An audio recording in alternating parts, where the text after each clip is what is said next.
I sit in my car outside TechFlow Solutions headquarters, staring at the CEO's urgent text, demanding I call him immediately after my $125 million data center deal just made national headlines. 3 months ago, they passed me over for the promotion I deserved, giving it to Derek. Instead, a man with half my experience. Now, my massive deal is saving the company from bankruptcy, and suddenly everyone wants to talk. I grip my resignation letter in one hand and my phone in the other, knowing this conversation will change everything forever. 6 months ago, I believed TechFlow Solutions was my home. I had spent 3 years climbing the corporate ladder, building client relationships, and consistently exceeding my sales targets as a senior business development manager. My cubicle was strategically positioned near the conference rooms, allowing me to overhear the executive discussions that shaped our company's future. That proximity would soon become both a blessing and a curse. The cloud core industries opportunity fell into my lap during a networking event at the Phoenix Convention Center. I was representing TechFlow at the annual Southwest Technology Summit when I struck up a conversation with Patricia Howell, CloudCore's chief technology officer. She mentioned their urgent need for a comprehensive data center solution to support their expanding operations across 7 Western states. That night in my hotel room, I researched everything about CloudCore Industries. Founded 12 years earlier by 2 former Microsoft engineers, the company had grown from a small cloud storage provider into a major player in the enterprise software market. Their revenue had jumped from $50 million to $400 million in just 4 years, creating an infrastructure crisis that traditional providers couldn't solve. I spent the following week developing a preliminary analysis of CloudCore's needs. Working late into the night at my home office in Scottsdale, I mapped out their current infrastructure limitations, projected growth requirements, and potential solutions that TechFlow could provide. The opportunity was massive, potentially our largest client ever, but it would require a sophisticated approach involving multiple service lines and a 2-year implementation timeline. My excitement was palpable when I scheduled a meeting with my direct supervisor, Marcus Webb. Marcus had been with TechFlow for 8 years, rising from a sales associate to regional sales manager through what he called strategic relationship building. In reality, this meant taking credit for other people's work while maintaining plausible deniability about the theft. I presented my CloudCore research to Marcus in the glass-walled conference room overlooking the Tempe skyline. He listened intently as I explained the opportunity, occasionally nodding and making notes on his tablet. His enthusiasm seemed genuine when he praised my thorough analysis and strategic thinking.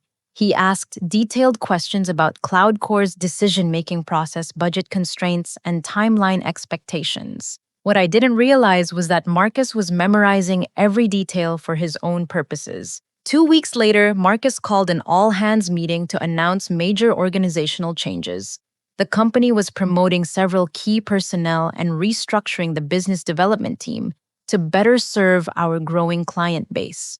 My heart raced with anticipation, knowing that my CloudCore research had likely impressed the executive team. Then came the announcement that shattered my professional world. Derek Walsh, recently hired from Strategic Systems Inc., was being promoted to regional director, the exact position I had been working toward for 3 years.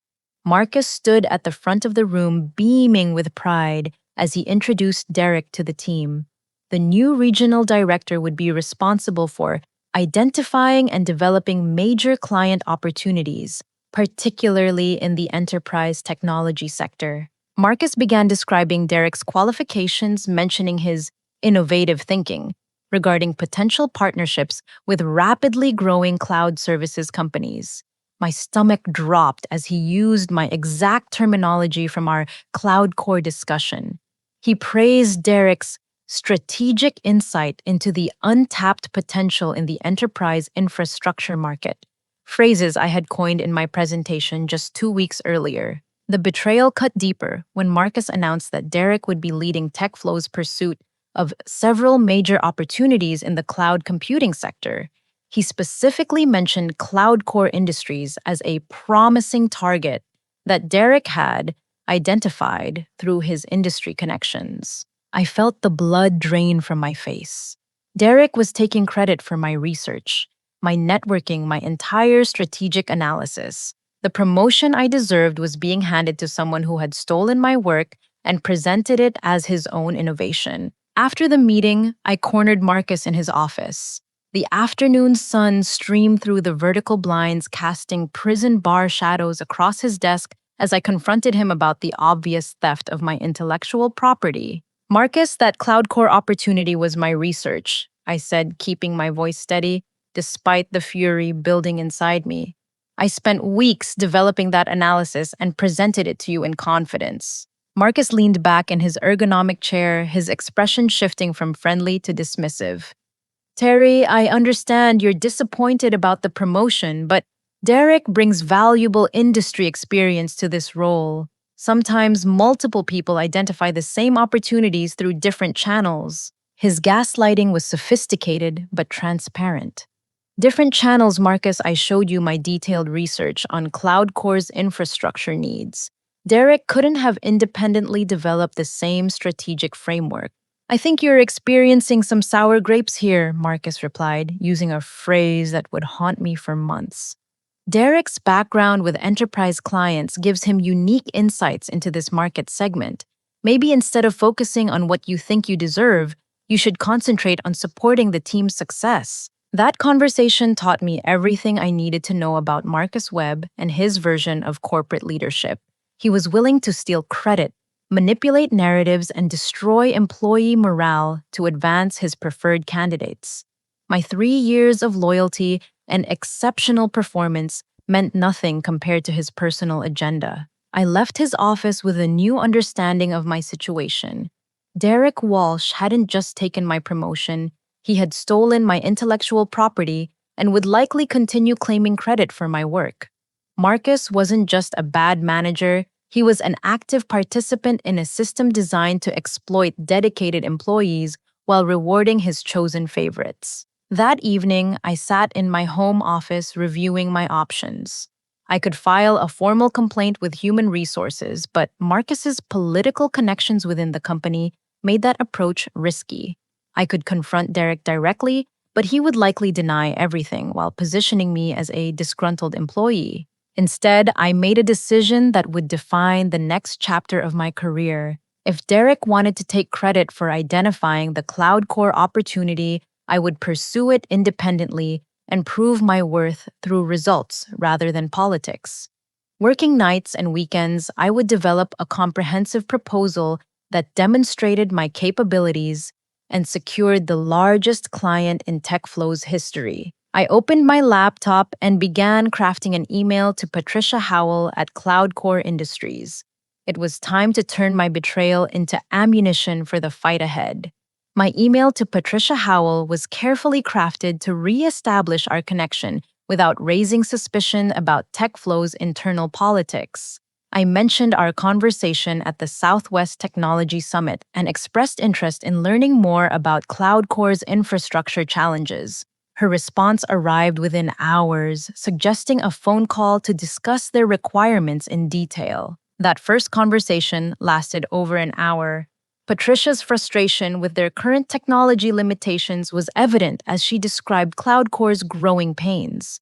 Their user base had tripled in 18 months, creating performance bottlenecks that threatened customer satisfaction.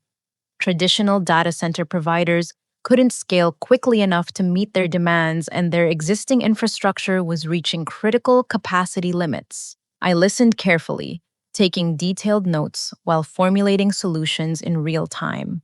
My years at TechFlow had taught me to identify the gap between what clients needed and what they thought they wanted. Cloud Core needed more than additional server space. They required a comprehensive infrastructure transformation that could grow with their business. Over the next several weeks, I developed a deep understanding of Cloud Core's technical requirements while maintaining my regular TechFlow responsibilities during business hours.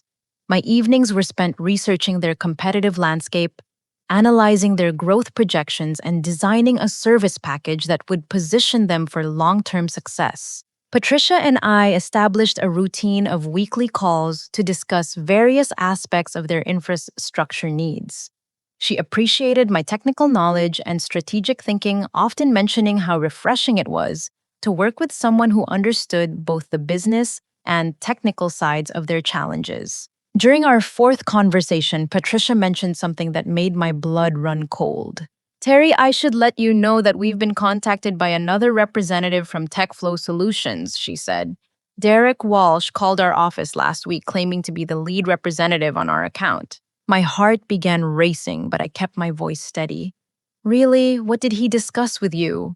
Well, that's the strange part, Patricia continued. He seemed to have detailed knowledge of our previous conversations, but his approach was completely different from yours. He scheduled a presentation for next week and mentioned that he would be working with alternative vendors who specialize in rapid deployment solutions. Derek had somehow accessed information about my conversations with CloudCore and was positioning himself as their primary contact. Worse, he was steering them toward alternative vendors instead of TechFlow's services, a move that made no sense unless he had ulterior motives. Did Derek mention anything specific about these alternative vendors? I asked, trying to gather intelligence about his strategy. He provided names for 3 companies that supposedly offer faster implementation timelines than TechFlow's standard approach, Patricia replied. Apex Solutions, Infinity Systems, and Quantum Networks. He suggested that working directly with these vendors might be more efficient than going through TechFlow's traditional service model. Those company names were unfamiliar to me, which was surprising given my extensive knowledge of the data center industry. During my lunch break, I researched each vendor Derek had recommended to CloudCore. The results were troubling. Apex Solutions had been in business for only 8 months and listed an address in a suburban office park that housed primarily insurance agencies and tax preparation services. Their website featured stock photos and generic service descriptions that could apply to any technology company. Most concerning, their listed certifications were for standards that didn't exist in the data center industry. Infinity Systems claimed to have 15 years of experience in enterprise infrastructure solutions, but their corporate registration showed a founding date of just 10 months ago.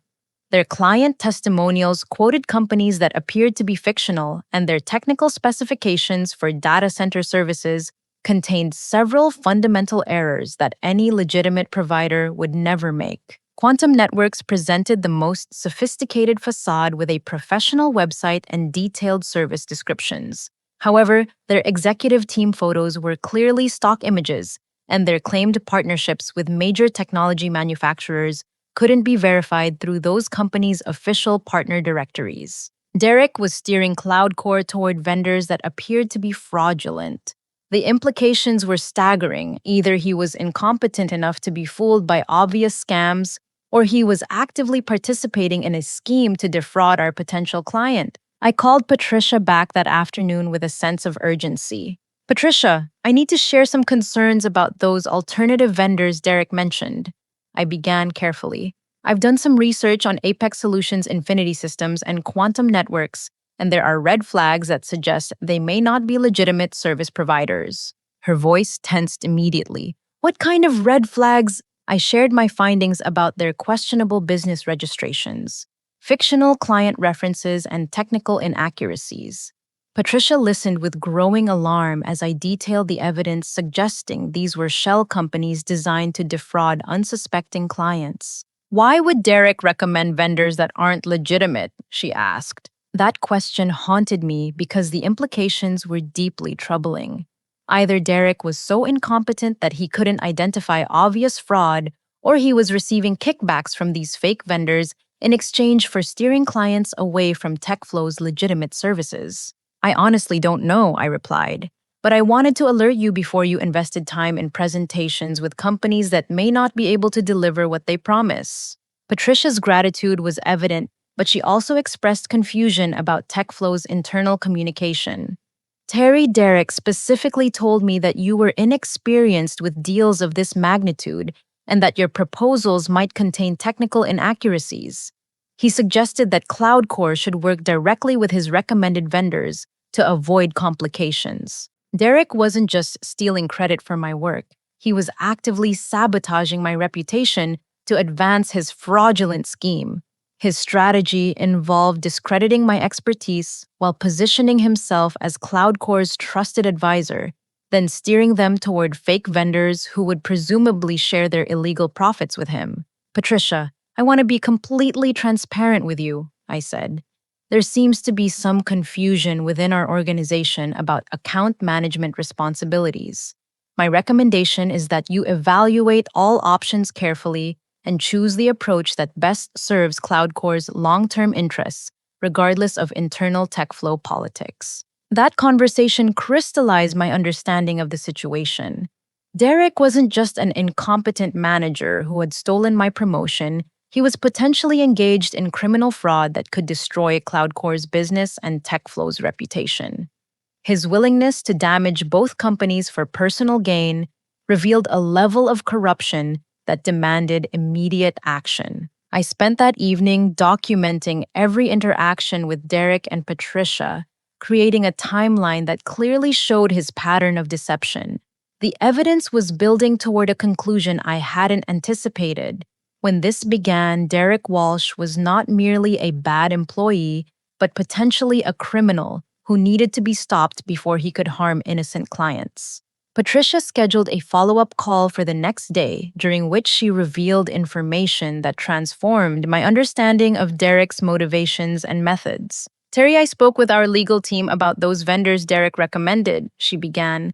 They conducted some additional research and discovered that all three companies list the same registered agent and use sequential federal tax identification numbers, suggesting they were created by the same person or organization. My suspicions were being confirmed through independent investigation.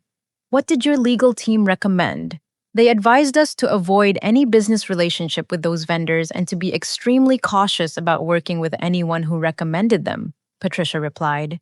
They're concerned that Derek Walsh may be involved in a larger fraud scheme targeting technology companies. The weight of that revelation was overwhelming. Derek wasn't just sabotaging my career, he was potentially part of an organized criminal enterprise that used fake vendors to defraud legitimate businesses. His theft of my promotion was merely one component of a larger scheme to infiltrate TechFlow Solutions and exploit their client relationships for illegal profit. Patricia, I appreciate your team's thoroughness in investigating this situation, I said. CloudCore's security should be the top priority for any legitimate service provider. That's exactly why we want to continue working with you, she replied. Your integrity and expertise have been evident from our first conversation, and we trust your guidance on this project. That trust would become the foundation for everything that followed. While Derek continued his fraudulent activities believing his scheme was succeeding, I began building a comprehensive case that would expose his crimes while securing the largest deal in TechFlow's history. The next phase would require careful planning, meticulous documentation, and strategic thinking that Derek had never demonstrated. His arrogance would become his weakness, and his criminal behavior would ultimately provide the evidence needed to destroy him while protecting innocent victims like CloudCore Industries. My investigation into Derek's background began with a simple Google search that yielded disturbing results. His LinkedIn profile mentioned his previous position at Strategic Systems, Inc., but when I cross-referenced that information with TechFlow's official announcement of his hiring, several details didn't match. The company had described Derek as bringing fresh perspectives from the competitive landscape, but they had omitted crucial information about his relationship with Marcus Webb. Using the professional networking tools available through TechFlow's corporate subscriptions, I discovered that Derek and Marcus had worked together at Strategic Systems, Inc. from 2014 to 2018. Marcus had been the regional sales director, while Derek served as a business development associate. Their overlapping employment period was 4 years, significantly longer than the brief acquaintance Marcus had described during Derek's introduction to our team. This revelation reframed everything I understood about Derek's sudden promotion and Marcus's enthusiastic support for his candidacy. They weren't strangers who had happened to cross paths during a recruitment process. They were former colleagues who had maintained a relationship that gave Derek insider access to information about TechFlow's operations, including my confidential research on cloud core industries. I decided to investigate Strategic Systems Inc. more thoroughly, hoping to understand why Derek and Marcus had left that company and what their working relationship had been like.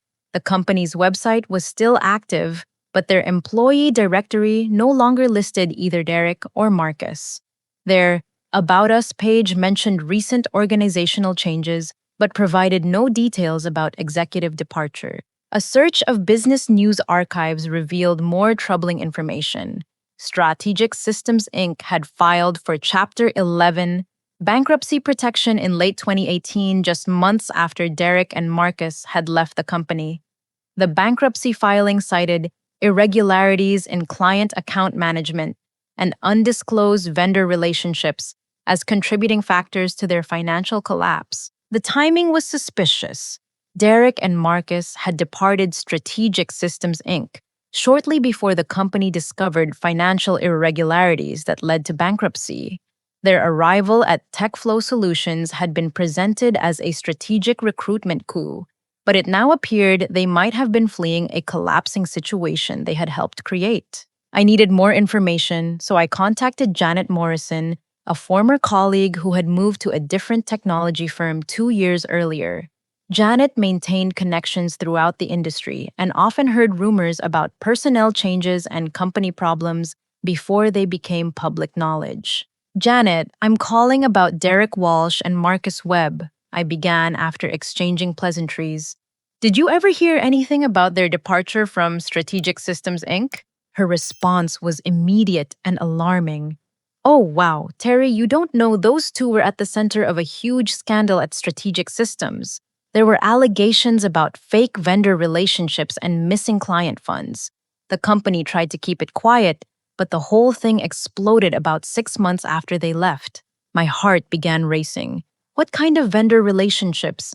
From what I heard, Derek was creating shell companies and billing clients for services that were never delivered, Janet explained. Marcus was supposedly his supervisor, but people suspected he was getting kickbacks from the fake vendors. The whole thing unraveled when a client demanded to audit their service providers and discovered that several of the companies on their invoices didn't actually exist. This information connected directly to Derek's current behavior with cloud core industries. His recommendation of suspicious vendors wasn't a new strategy. It was apparently his established method of defrauding clients while enriching himself and his accomplices. "Did anyone ever prove that Marcus was involved?" I asked. "Nothing was ever proven in court because Strategic Systems went bankrupt before they could complete their internal investigation," Janet replied. But the rumors were pretty consistent. People said Marcus had recruited Derek specifically to help him set up the vendor fraud scheme, and when it started falling apart, they both found new jobs and disappeared. That conversation provided the missing piece of the puzzle. Derek hadn't randomly applied for a position at TechFlow Solutions. Marcus had recruited him specifically to continue their fraudulent activities at a new company. My research on cloud core industries had provided them with the perfect opportunity to restart their criminal enterprise using a legitimate client with substantial financial resources. I realized that my situation was far more dangerous than I had initially understood. Derek and Marcus weren't just stealing credit for my work, they were using my research to identify targets for a sophisticated fraud scheme that had apparently destroyed their previous employer. Cloud core industries was in serious jeopardy, and TechFlow Solutions could face the same fate as Strategic Systems Inc. if Derek and Marcus succeeded in their plans. The next morning, I discovered another piece of evidence that confirmed my worst fears. While reviewing company financial reports for a legitimate project, I noticed an unusual pattern in our vendor payments over the past 6 months. Several invoices had been processed for companies I didn't recognize.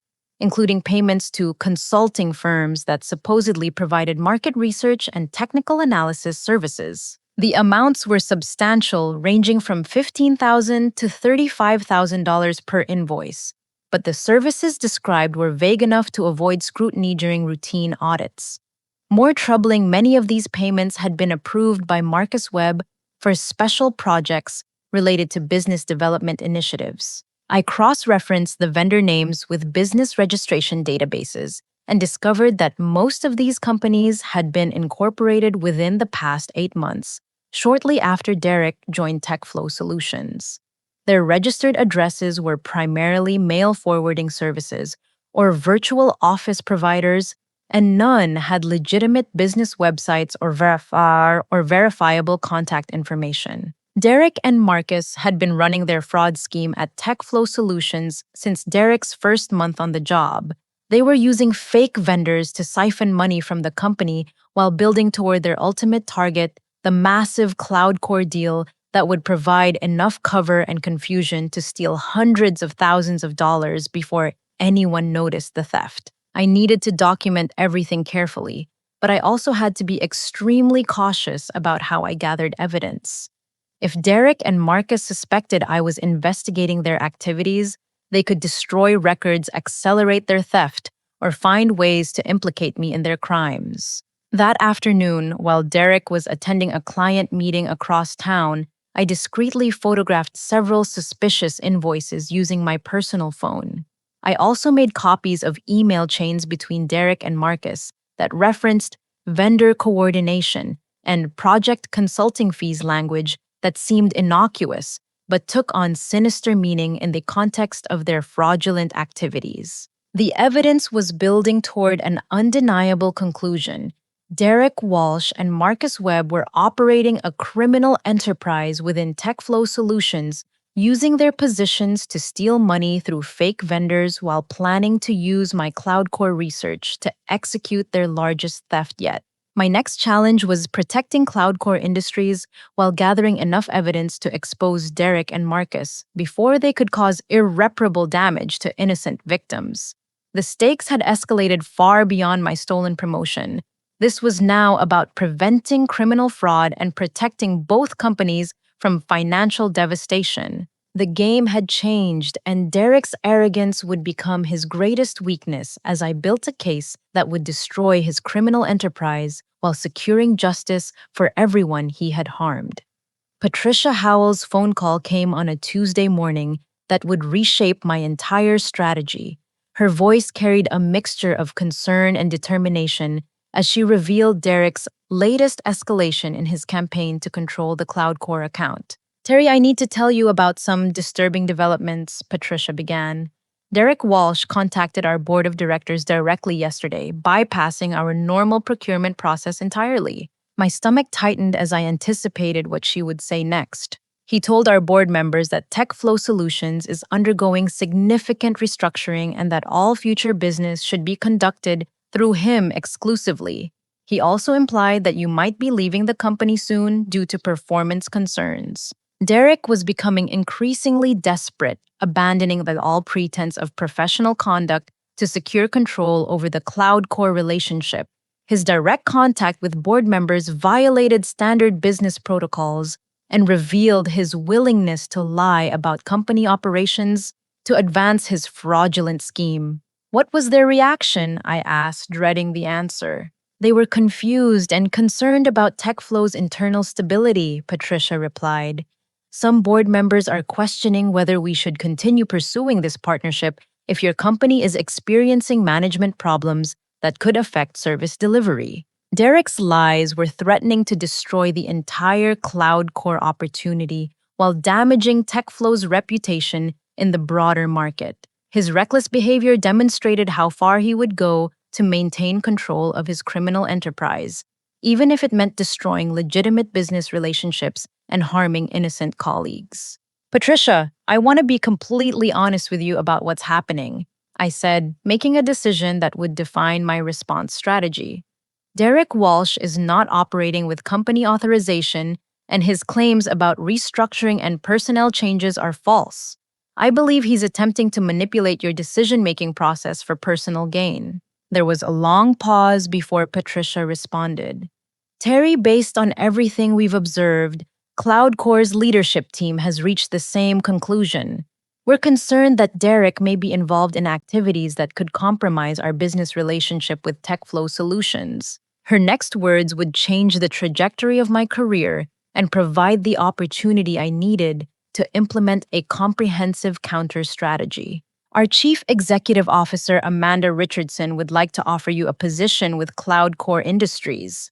Patricia continued. She's been impressed with your expertise and integrity throughout this process, and we believe you could make significant contributions to our technology strategy team. The offer was generous and tempting. CloudCore Industries was financially stable, growing rapidly, and led by executives who valued ethical behavior and professional competence. Working for them would remove me from Derek and Marcus's toxic environment while providing immediate career advancement and financial security. However, accepting their offer would abandon TechFlow Solutions to Derek's criminal activities and leave future employees vulnerable to the same exploitation I had experienced. More importantly, it would allow Derek and Marcus to continue their fraud scheme without consequences, potentially destroying multiple companies and harming innocent victims throughout the industry. Patricia, I'm deeply honored by Amanda's offer, and I sincerely appreciate the confidence you've shown in my abilities, I replied. However, I need to respectfully decline because I believe I have a responsibility to address the problems at TechFlow Solutions before they cause more damage. What kind of problems are you talking about? She asked. Without going into details that could compromise ongoing investigations, I believe Derek Walsh is engaged in activities that violate both company policies and federal laws, I said carefully. I've been documenting evidence that could protect CloudCore Industries and other potential victims from financial harm. Patricia's voice sharpened with concern. Terry, are you saying that Derek is involved in criminal activities? I'm saying that the evidence I've gathered raises serious questions about his business practices and his relationships with the vendors he's been recommending to clients, I replied. CloudCore's legal team was correct to investigate those companies and avoid doing business with them. That conversation established Patricia as an ally in my campaign against Derek's criminal enterprise. More importantly, it provided me with a powerful resource. CloudCore's legal team and financial resources could support my investigation while protecting their company from fraud. Over the next week, I developed a comprehensive strategy that would expose Derek and Marcus while securing justice for their victims. The plan required careful coordination, meticulous timing, and absolute commitment to gathering irrefutable evidence of their criminal activities. My first step was expanding my network of potential witnesses and allies within TechFlow Solutions. I began discreetly connecting with other employees who might have observed Derek's suspicious behavior or Marcus's unethical management practices. These conversations had to be carefully managed to avoid alerting Derek and Marcus to my investigation, but they provided valuable insights into the broader scope of their activities. Sarah Chen, a financial analyst who processed vendor payments, confirmed my suspicions about the fake invoices I had discovered. She had noticed the pattern of unusual vendor payments, but hadn't felt comfortable raising concerns with Marcus directly given his role in approving those transactions. I'm glad you're looking into this, Terry, Sarah confided during a quiet moment in the break room. Some of those vendor payments never made sense to me, but when I asked Marcus about them, he told me they were for specialized consulting services that I wouldn't understand.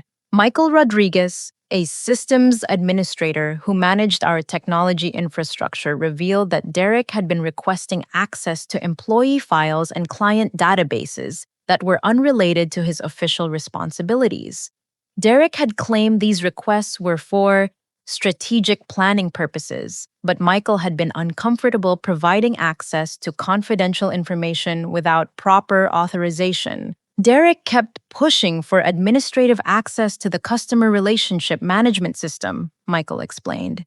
When I told him that required formal approval through IT security, He got really angry and said I was being unnecessarily difficult. These conversations revealed that Derek's criminal activities extended beyond fake vendor payments to include potential identity theft and industrial espionage.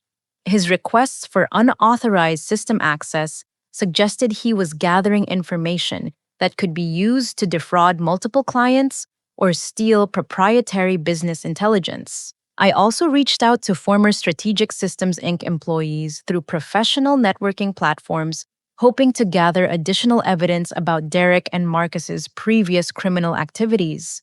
Several former colleagues agreed to confidential conversations that provided disturbing details about their fraudulent schemes. Tom Bradley, a former account manager at Strategic Systems Inc., described a pattern of behavior that exactly matched what I was observing at TechFlow Solutions. Derek would identify potential clients through other people's research, then find ways to take control of those relationships, Tom explained. He had this network of fake vendor companies that he would recommend to clients, and somehow he was getting kickbacks from payments that were supposed to go to legitimate service providers. Linda Foster, who had worked in Strategic Systems Inc.'s finance department, provided evidence that Marcus had been actively involved in approving payments to Derek's fake vendors. Marcus always claimed he was just following standard procurement procedures, but he was the one who fast-tracked approvals for Derek's vendor recommendations, Linda revealed. When the auditors started investigating Marcus, destroyed a lot of financial records and claimed they were routine document retention practices. This testimony established a clear pattern of criminal behavior that had continued from Strategic Systems Inc. to TechFlow Solutions.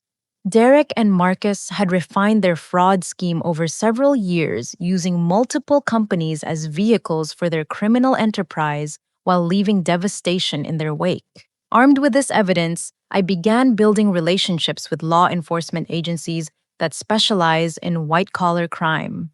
My research indicated that Derek and Marcus's activities likely violated federal laws regarding mail fraud, wire fraud, and conspiracy, making their case appropriate for FBI investigation. I also started documenting my ongoing conversations with Patricia Howell and CloudCore Industries, ensuring that I had comprehensive records of Derek's attempts to manipulate their business decisions through false representations about TechFlow Solutions operations. The final component of my counter strategy involved expanding the CloudCore deal beyond Derek's expectations. If he was planning to use this opportunity for his largest theft yet, I would transform it into the evidence that would destroy his criminal enterprise while securing the biggest legitimate victory in TechFlow's history. Patricia and I began developing a comprehensive proposal that would include not only CloudCore's primary data center needs, but also their subsidiary companies and international expansion requirements. The expanded deal would be too large and complex for Derek to manipulate through his usual methods while generating enough attention to attract scrutiny from multiple stakeholders. By the end of that week, my counter strategy was fully operational. Derek and Marcus believed they were controlling the situation through intimidation and deception, but I was methodically building a case that would expose their crimes while protecting innocent victims and securing justice for everyone they had harmed. The next phase would require perfect execution and careful timing, but I was confident that their own arrogance and criminal behavior would provide the final evidence needed to destroy them completely. My breakthrough came through an unexpected source: Derek's own carelessness with company technology. While investigating his vendor relationships more thoroughly, I discovered that Derek had been using his TechFlow email account to communicate with his fake vendor companies, apparently believing that official company correspondence would lend credibility to his fraudulent transactions. Using my administrative access to shared project files, I found email chains between Derek and representatives from Apex Solutions, Infinity Systems, and Quantum Networks. These communications revealed the shocking scope of his criminal enterprise and provided direct evidence of premeditated fraud. The first email chain, dated 3 weeks after Derek joined TechFlow Solutions, showed him providing detailed information about company financial procedures to someone identified as Robert Chen from Apex Solutions. Derek's messages included specific instructions about invoice formatting, payment approval processes, and timing strategies to avoid detection during routine audits. The key is keeping individual invoices under $35,000 to stay below the threshold for executive review. Derek had written, Marcus can approve anything under that amount without additional oversight, so we need to structure the payments accordingly. Robert Chen's responses revealed that he was not a legitimate vendor representative, but rather Derek's accomplice in the fraud scheme. His messages included detailed questions about TechFlow's banking procedures, employee schedules, and security protocols, information that no legitimate vendor would need or request. The second email chain was even more incriminating. Derek had been coordinating with Jennifer Martinez from Infinity Systems to create fake service agreements and fraudulent invoices designed to steal money from multiple TechFlow client accounts.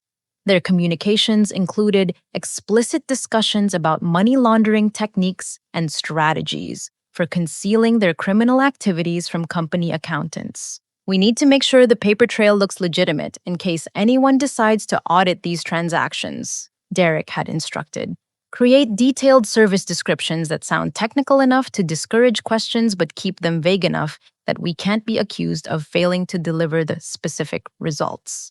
Jennifer's responses included templates for fraudulent contracts and invoices that had been designed to pass casual scrutiny while enabling systematic theft. Her messages also revealed that Derek had been sharing confidential client information with his criminal associates, potentially exposing TechFlow's customers to identity theft and financial fraud. The most damning evidence came from Derek's communications with David Thompson from Quantum Networks. These emails showed Derek providing insider information about upcoming client deals, including detailed financial projections and strategic plans that should have been strictly confidential within TechFlow Solutions. The cloud core opportunity could be worth over $2 million in vendor fees if we handle it correctly, Derek had written. I'm working to eliminate competition from internal sources and position us as the exclusive service provider. Once we control the client relationship, we can structure payments through multiple fake vendors to maximize our take. David's responses included detailed plans for creating additional shell companies specifically designed to exploit the cloud core deal. Their scheme involved establishing fake businesses in multiple states using identity theft techniques to create fraudulent business registrations and coordinating complex money laundering operations to conceal their criminal proceeds. These email chains provided irrefutable evidence that Derek Walsh was operating a sophisticated criminal enterprise that extended far beyond simple vendor fraud. He was engaged in identity theft, money laundering, conspiracy, and industrial espionage federal crimes that could result in decades of prison time. More disturbing, the communications revealed that Marcus Webb was not just a passive accomplice, but an active participant in planning and executing the fraud scheme. Several emails included detailed instructions from Marcus about how to structure fake vendor payments to avoid detection by company auditors and regulatory authorities. Remember that we need to maintain plausible deniability about vendor selection criteria, Marcus had written in one message. If anyone questions the payments, we'll claim they were for specialized consulting services that required confidential handling due to competitive sensitivity. The evidence was overwhelming, but I needed to verify the financial impact of Derek's criminal activities. Using my access to company accounting records, I began analyzing all vendor payments approved by Marcus Webb since Derek joined TechFlow Solutions. The results were staggering. Over 8 months, Derek's fake vendor companies had received payments totaling $873,000 for services that were never delivered. The stolen money had been siphoned from multiple client accounts, creating potential liability issues that could bankrupt TechFlow Solutions if clients discovered the theft and demanded restitution. Derek's criminal enterprise had been systematically destroying TechFlow Solutions from within, using our legitimate business relationships as cover for sophisticated fraud operations. His theft of my promotion had been merely one component of a larger scheme to infiltrate the company and exploit client relationships for personal enrichment. The scope of the financial damage was so extensive that I realized Derek and Marcus were probably planning to abandon TechFlow Solutions after completing their theft of the Cloud Core deal. Like their departure from Strategic Systems Inc., they would likely resign suddenly and disappear before anyone discovered the full extent of their criminal activities. However, Derek's desperation to control the Cloud Core opportunity was leading to increasingly reckless behavior that provided additional evidence of his criminal intent. He had begun making direct threats against me through company email, apparently believing his position was secure enough to eliminate opposition through intimidation. Terry needs to understand that interfering with established client relationships will have consequences for her career at TechFlow Solutions. Derek had written to Marcus in a message that was copied to Human Resources. Maybe it's time to consider whether she's the right fit for our team moving forward. Marcus's response revealed his willingness to participate in retaliation against whistleblowers. I agree that Terry's recent behavior has been disruptive to team dynamics. Let's schedule a performance review to document our concerns and create a paper trail for potential disciplinary action. These threats provided additional evidence of conspiracy and obstruction of justice, while demonstrating Derek and Marcus's willingness to destroy innocent employees who threatened their criminal activities.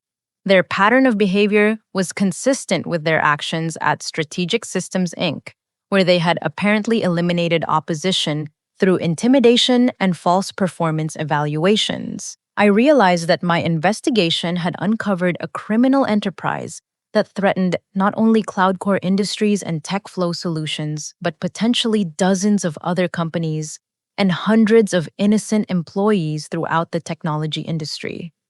Derek and Marcus's fraud scheme was sophisticated enough to be replicated at multiple organizations, creating systemic damage that extended far beyond individual victims. The evidence was now sufficient to support federal criminal charges, but I needed to coordinate my next steps carefully to maximize the impact while protecting innocent victims from further harm.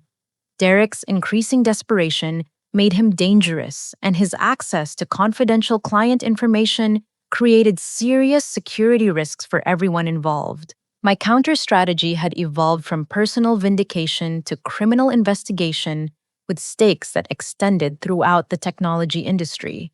The final phase would require perfect timing and coordination with law enforcement authorities to ensure that Derek and Marcus faced justice while their victims received protection and restitution. The game was about to end, and Derek's own criminal behavior had provided all the evidence needed to destroy him completely while securing justice for everyone he had harmed. The coordination between my investigation and law enforcement began with a carefully planned meeting at the FBI's Phoenix field office. Special Agent Laura Mitchell specialized in white-collar crime and had extensive experience with technology industry fraud cases similar to Derek and Marcus's criminal enterprise. Ms. Patterson, the evidence you've provided suggests a sophisticated conspiracy that extends beyond simple vendor fraud, Agent Mitchell explained during our initial meeting.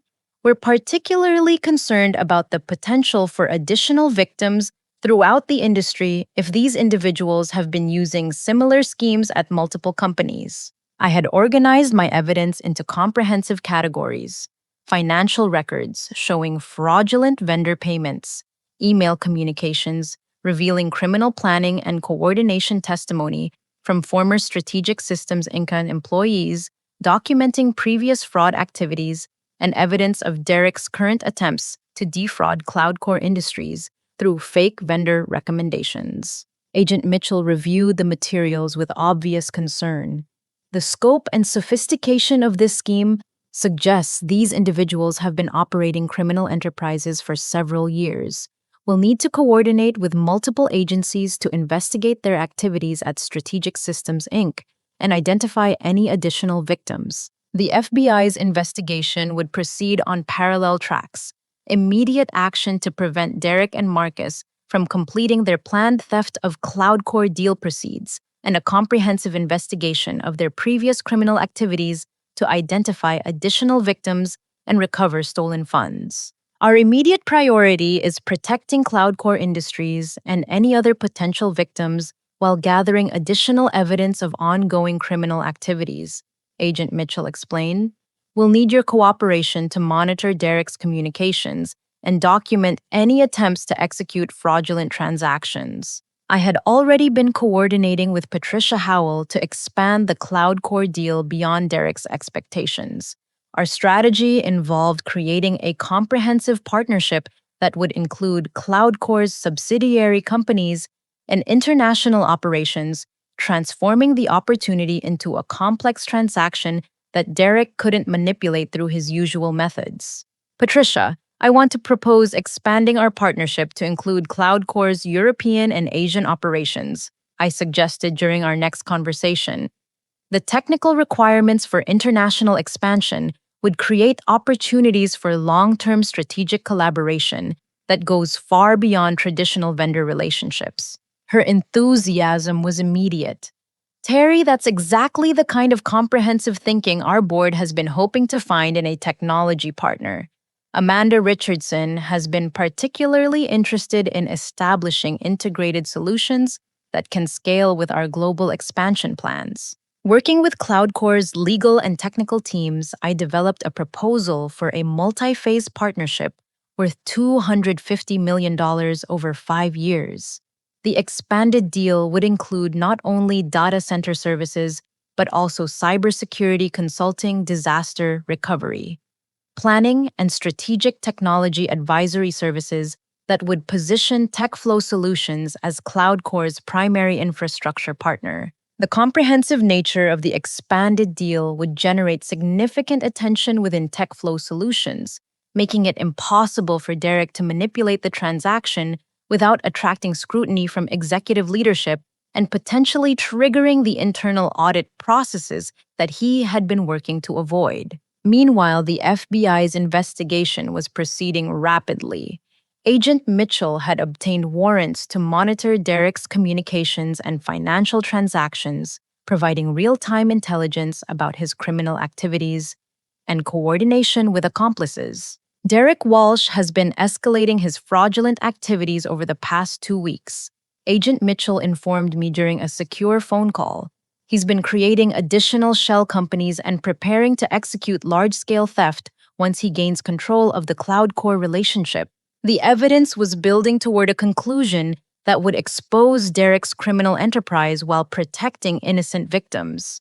However, Derek's increasing desperation was creating security risks for everyone involved in the investigation. We've detected communications suggesting that Derek suspects you're investigating his activities, Agent Mitchell warned. He's been discussing potential strategies for discrediting you professionally while accelerating his timeline for completing the CloudCore theft. Derek's paranoia was justified. My investigation had gathered enough evidence to destroy his criminal career and send him to federal prison for decades. His attempts to accelerate the CloudCore theft would provide the final evidence needed to support criminal charges while demonstrating his ongoing intent to commit fraud. The breakthrough came when Derek attempted to bypass TechFlow's normal business processes to gain direct control over the CloudCore relationship. He scheduled an unauthorized meeting with CloudCore's board of directors, claiming that he needed to discuss urgent security concerns related to my involvement in their account. Patricia Howell immediately contacted me about Derek's latest escalation. Derek called Amanda Richardson directly and claimed that you've been providing unauthorized access to CloudCore's confidential information to external parties. He's demanding an immediate meeting to discuss what he calls serious security breaches in our partnership. Derek's lies were becoming increasingly desperate and easily verifiable. His claims about security breaches were demonstrably false, and his unauthorized contact with CloudCore's executive leadership violated standard business protocols while providing additional evidence of his fraudulent intent. Patricia, I recommend that Amanda record that meeting and have CloudCore's legal counsel present, I suggested. Derek's claims are false, and his behavior may provide evidence of criminal activities that could affect your company's security. The meeting between Derek and CloudCore's leadership team became the final piece of evidence needed to complete the FBI's case. Derek's lies about my activities, his false claims about TechFlow's operations, and his attempts to manipulate CloudCore's decision-making process through deception were captured in detailed recordings that would support federal charges for fraud, conspiracy, and obstruction of justice. Agent Mitchell coordinated the timing of Derek's arrest to coincide with the public announcement of the expanded CloudCore partnership. The simultaneous revelation of the massive legitimate deal and the criminal charges against Derek would protect TechFlow's reputation while demonstrating that justice had been served for his victims.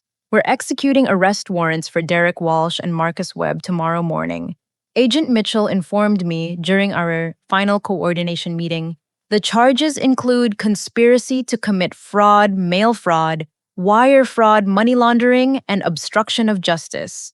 Based on the evidence you've provided, both individuals are facing potential sentences of 20 to 30 years in federal prison. The expanded CloudCore deal was announced simultaneously, with the arrests creating a dramatic contrast between legitimate business success and criminal failure.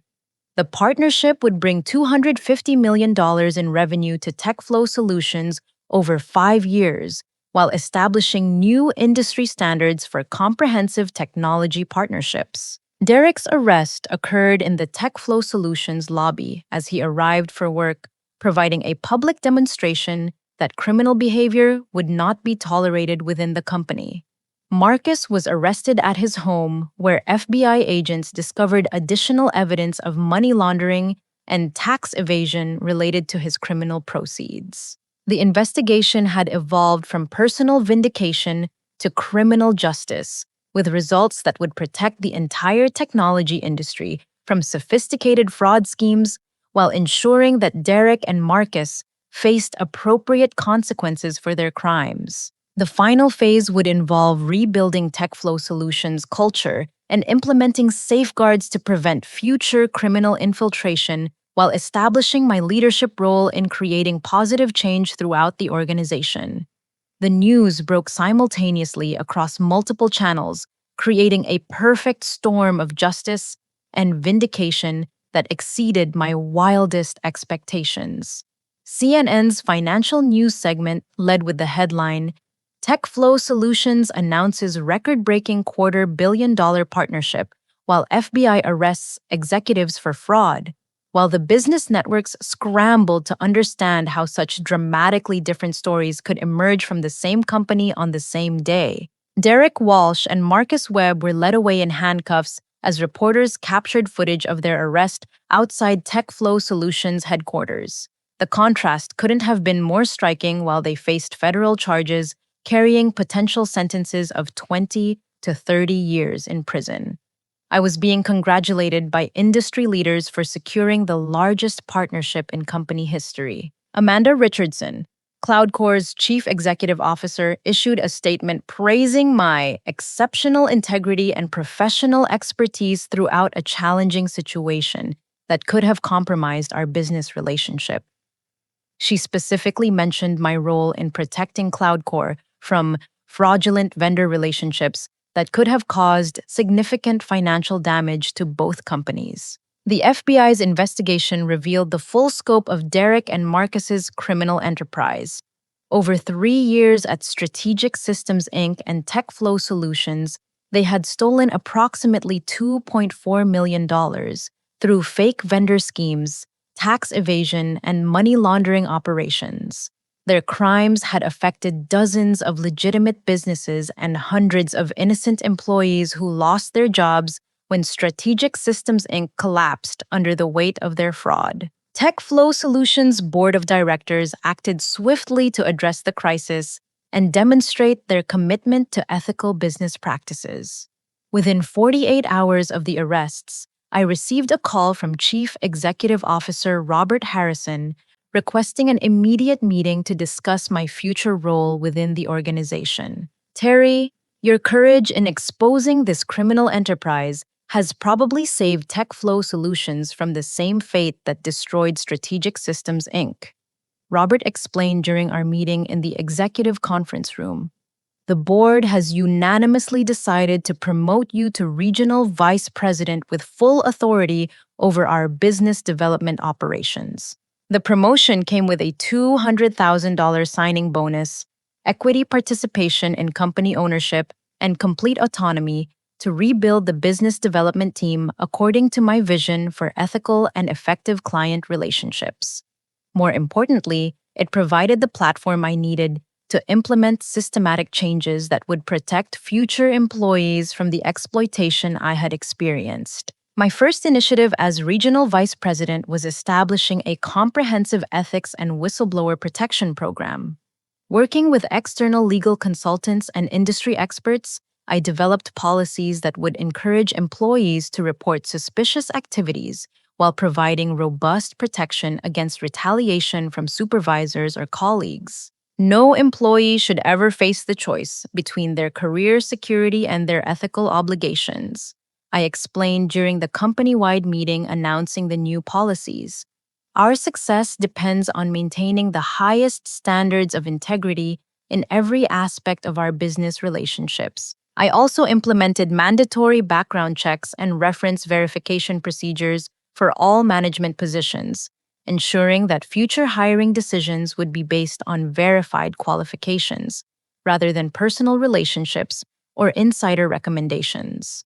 The new procedures included specific protocols for detecting previous involvement in financial crimes or unethical business practices. Sarah Chen, the financial analyst, who had first confirmed my suspicions about fake vendor payments, was promoted to Director of Financial Controls with responsibility for implementing advanced audit procedures designed to detect fraudulent transactions before they could cause significant damage. Her new role included authority to investigate any financial irregularities without requiring approval from managers who might be involved in criminal activities. Michael Rodriguez, the systems administrator who had resisted Derek's attempts to gain unauthorized access to confidential databases, was promoted to Chief Information Security Officer with comprehensive authority over data protection and access controls. His new responsibilities included implementing sophisticated monitoring systems that would detect and prevent unauthorized attempts to access client information or company financial records. The expansion of my team allowed me to recruit talented professionals who had been overlooked or marginalized at their previous companies due to politics, discrimination, or inadequate recognition of their contributions. Within 6 months, our business development department had doubled in size and was consistently outperforming industry benchmarks for client acquisition and retention. The Cloud Core partnership became a model for comprehensive technology relationships that extended far beyond traditional vendor agreements. Working with Patricia Howell and Amanda Richardson, we developed integrated solutions that addressed cybersecurity, disaster recovery, strategic planning, and international expansion requirements that positioned both companies for long-term growth and success. The partnership's success attracted attention from other major technology companies seeking similar comprehensive relationships. Within 18 months, I had secured additional partnerships worth over $600 million, establishing TechFlow Solutions as the industry leader in strategic technology consulting and implementation services. Derek Walsh and Marcus Webb were convicted on all federal charges after a trial that lasted 6 weeks. Derek received a sentence of 26 years in federal prison, while Marcus received 22 years for his role in the conspiracy. Both were ordered to pay full restitution to their victims, though the complex nature of their money laundering operations meant that most of the stolen funds could never be recovered. The trial testimony revealed additional victims throughout the technology industry, leading to a comprehensive federal investigation that resulted in the arrest of 12 additional conspirators and the recovery of over $4 million in stolen funds. The case became a landmark prosecution that established new precedents for investigating and prosecuting sophisticated white collar crime in the technology sector. 6 months after the trial concluded, I received a letter from Derek Walsh written from federal prison. His message was brief and surprisingly honest. I never expected someone like you to fight back so effectively. I underestimated your intelligence, your integrity, and your determination. You saved a lot of people from becoming victims of our schemes, and I respect what you accomplished, even though it destroyed my life. That letter provided a sense of closure that I hadn't anticipated. Derek's acknowledgement of my role in stopping his criminal enterprise validated my decision to fight back, rather than accepting the comfortable exit strategy that Cloud Core Industries had offered. More importantly, it confirmed that my actions had protected innocent victims throughout the industry from financial devastation and career destruction. 2 years after Derek's arrest, I was invited to speak at the annual Technology Industry Ethics Summit about the importance of whistleblower protection and corporate transparency. My presentation focused on the systemic changes needed to prevent sophisticated fraud schemes while encouraging ethical behavior throughout the technology sector. Individual courage is essential, but systemic change requires comprehensive policies that protect honest employees while detecting criminal behavior before it can cause irreparable damage. I explained to an audience of industry leaders and regulatory officials. No employee should face the choice between their career security and their obligation to protect their colleagues and clients from criminal exploitation. The standing ovation that followed my presentation represented recognition not just for my personal actions, but for the broader movement toward ethical accountability that had emerged from the Derek Walsh case. Technology companies throughout the industry had implemented similar ethics and whistleblower protection programs, creating a new standard for corporate responsibility and employee protection. Today, I lead a team of 37 business development professionals who share a commitment to ethical practices and client service excellence.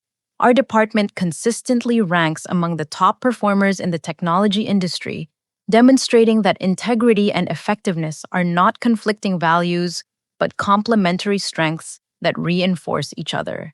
The lesson I learned from confronting Derek Walsh and Marcus Webb extends far beyond workplace politics or career advancement. When we encounter injustice, corruption, or exploitation, we face a fundamental choice between accepting the situation as unchangeable or fighting to create positive change that protects future victims. That choice is never easy, and the risks are always significant.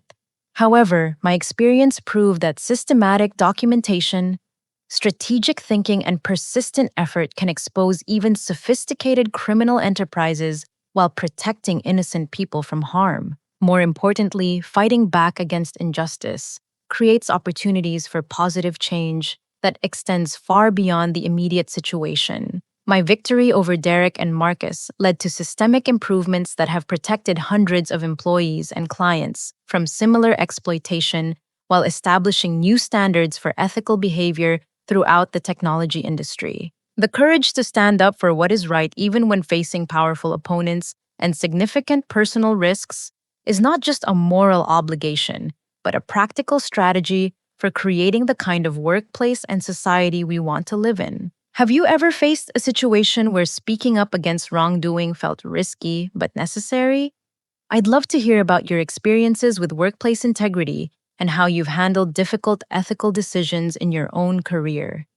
Please share your thoughts in the comments below, and don't forget to like this video if you found my story helpful or inspiring. If you enjoyed this story about fighting back against workplace injustice, please subscribe to my channel for more real-life stories about overcoming professional challenges and standing up for what's right. Your subscription helps me continue sharing these experiences and supporting others who might be facing similar situations. Finally, please share this story with anyone who might be dealing with workplace corruption, fraud, or ethical dilemmas. Sometimes knowing that others have successfully fought back against powerful opponents can provide the courage and strategy needed to take action when it matters most. Thank you for taking the time to listen to my story. I hope it inspires you to stand up for integrity and justice in your own professional and personal life. Knowing that individual courage, combined with strategic action, can create positive change that benefits everyone.